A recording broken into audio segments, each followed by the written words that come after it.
All right. Hello again. And thank you. I really appreciate y'all being here. I've had some cool discussions over the past couple weeks. And check out Yuppie Bomb on Instagram. He does some pretty cool live stuff talking about the Pulsar, and he's got some awesome gear. And he did some couple of really cool feedback loops with a patch. And then I also got some questions, which is kind of what I wanted to talk about today, about another kind of feedback, kind of sending, well, not really, but sending out to just multi-tracking. Somebody asked if I multi-tracked with the Pulsar, and I kind of do, I guess. I don't know. I send a couple channels out to the Octatrack. So, and I also found that sending it out not in stereo per se, but just left channel, right channel is really fun. So I have like here, 1 and 2 here are running into the Octatrack, and then down here I'm sending out to a looper, and then it's just a TC electronic. Sorry, I got birds going in the backyard that I recorded because I finally got a train sound. I've been looking for trains. Anyway, so I'm sending the bass out through a looper here, so I turn it all the way down.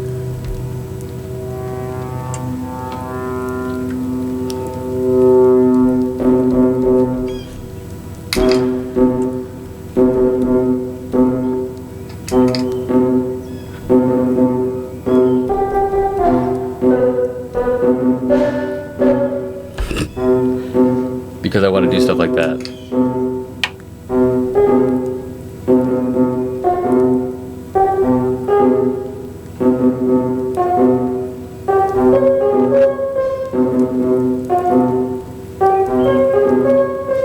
Send it to the delay, why not?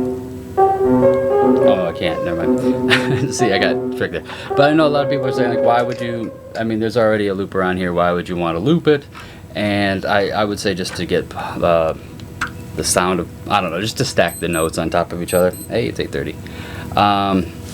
So yeah, just to stack the notes on top of each other. I also wanted to try sending a pulse through it and see how that goes. So I'm going to send 8 out to a hi-hat. Let's see, I don't want to chop everybody's ears off here. Chop them off. So I'm going to send the pulse through the trig. Bring the volume up. And I'm going to record that pulse now. Stop recording, see how bad my timing is, puts them off just a little bit. And I'm going to stop the loop and start at a weird time. And so you can kind of get like ghost notes. I would say don't count on this as your main sound source because it is a little bit weaker.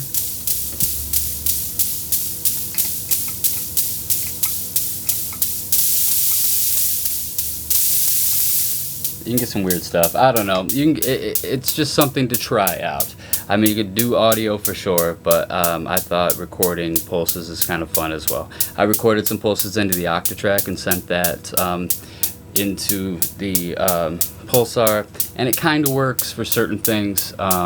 If you wanted to clock any of these, like the shaos or the LFO, it kind of works, but it's not like a solid source. So I just wanted to throw that out there, just for fun.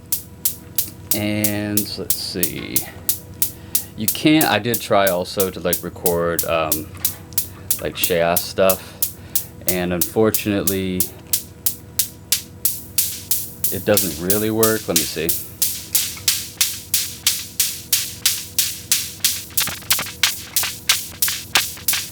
Now I'll disconnect it from the shaos.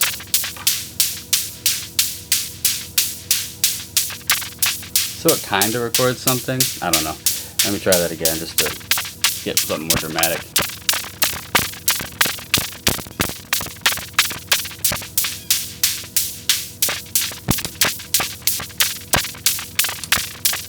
Give me something more dramatic here.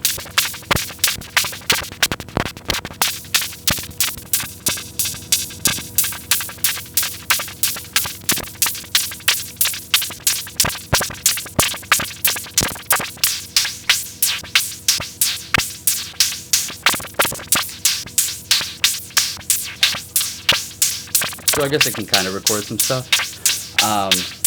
But it doesn't always work. It's kind of hit or miss sometimes. Like that works for that, but anyway.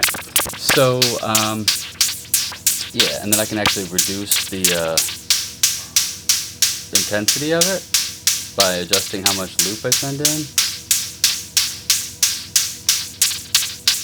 It kind of has a little bit of a uptick too, but I'm just using a TC Electronic Ditto. Anything works. I mean, I started with the Line 6 DL4, doing the loop and stuff. But yeah, it's just an idea. It's something I thought I'd throw out there just to see if anybody else has, I don't know, what do they think? So also I wanted to say that I tried sending out, I'll show you here. I'm going to send pulses out through a mixer, and you can kind of get some interesting stuff here. Let's see, I'm going to go, well, I'm going to do something silly like 16 and 2. And send those through, and I'm going to send that to the snare drum. So it's coming out through here, going through a little 4-channel mixer that I got for cheap, and then it is coming back in over here on 6.4. So yeah, that's right. I tried to do it so it's like inputs, outputs, and then these two to the Octatrack are both out. So it's coming back on 4, and I'm going to send that. I'll go through. This time I am doing it before the. I'm going to send it to the capacitor here. Alright, and I'm going to send it into the snare. There is a loss of volume. People talked about that too. There is a loss of volume in using the clock dividers. Especially with this. Oh, they're all turned down. So, okay, this is the mixer. Cool, I'm glad that it's not that. So now I'll turn up the pulses here. So that's the 16. And now bring up 2.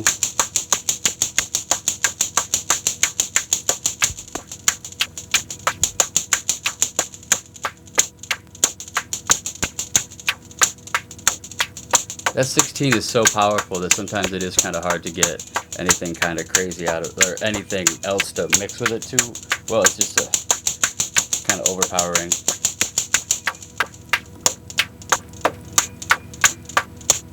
So that is 16 and 2. You can kind of find sweet spots with the potentiometers where that works for me. I'll take that. So yeah, I'm just going to keep that connected. So that works there, and it frees up a couple of these attenuators that I was using to mix stuff before. None of these are tried and true. This isn't something that this is just to kind of get the gears moving, and to get the juices flowing, if I want to be gross and say that. But to get y'all interested and thinking about different things. Not that you need to with this thing. It's just an endless fucking sandbox of joy. But yeah. Last thing I wanted to talk about real quick was the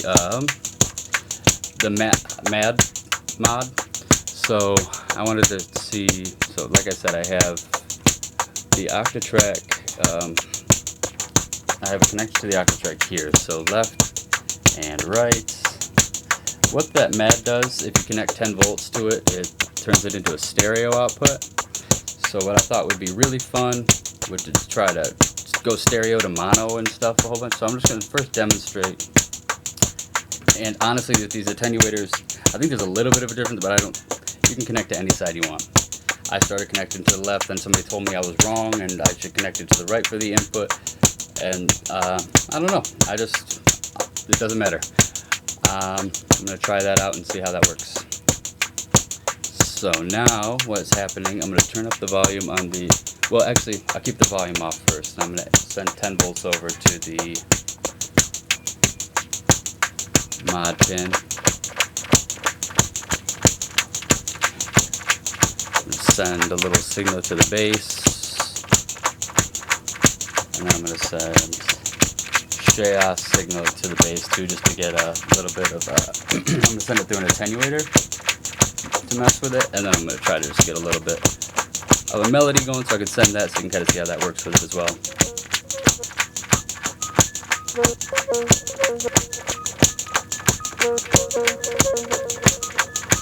That works. Okay, cool.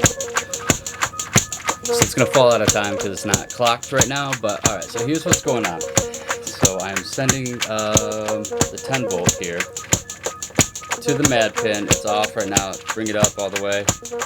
Can't tell anything because the Pulsar is mono. So I'm going to bring up the octatrack to show you what it sounds like in stereo here. There it is. And I'll back it up here. So what I have going on also, now it's just in the left ear because it's coming out of only the delay. I have the octatrack set up so that it's left and right. It's not in stereo mode. If you're familiar with the octatrack, it's not C plus D. It's just C and D standalone, and I think that is the most dramatic and fun for percussion because then you can get just kind of strange, especially when you start sending the 10 volt through a switch. I tried the VCA, but VCA, I think that, I feel like, correct me if I'm wrong, but I feel like the mad pin is kind of an all or nothing thing, like it's a switch itself. So if it's got 10 volts, it'll turn on, but then it's off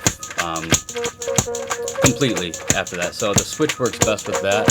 And then if you use the shaos for that, you can get a little, let's do 2 volts so it's more dynamic.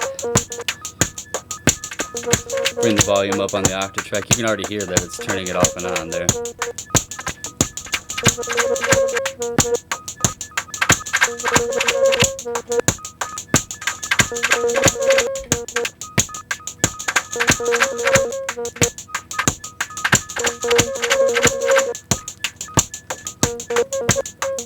There we go.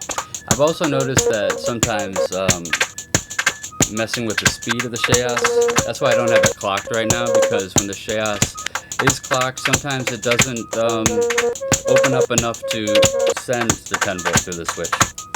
But I don't know why that is, but I've run into trouble with that. But right now it's working okay, and I just like how the stereo, it's pretty crazy. See, I'll bring it up. If you bring it up too high, it won't do anything. And then, am I leaving in front of it? Yeah. And then if I bring it down, then it comes back into gear.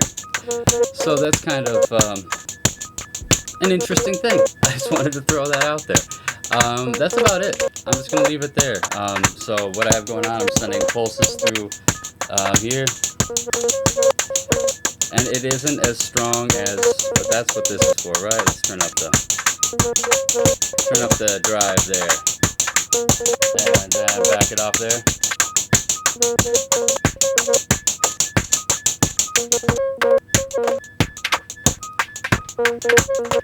There we go. And so I'm sending that through a mixer into the snare drum, and then I have a looped shaos CV thing that doesn't always work. It's not always going to work, but I looped it, and I'll turn it off real quick so you can see. Loop off, loop on. It's kind of cool. It's just relative to the Pulsar, it's a cheap way to do some fun modification stuff. Anyway, I hope you're well. Thank you very much for engaging, talking, and chatting and everything. I hope that you're, making cool stuff. Share it. Talk to me. Let me know if I'm a big dummy and I'm missing something, or if I'm a big dummy and I'm saying something that's completely wrong. I really do appreciate it, though. You all are great. Have a good week. I'll talk to you. I'm going to play some stuff.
All right.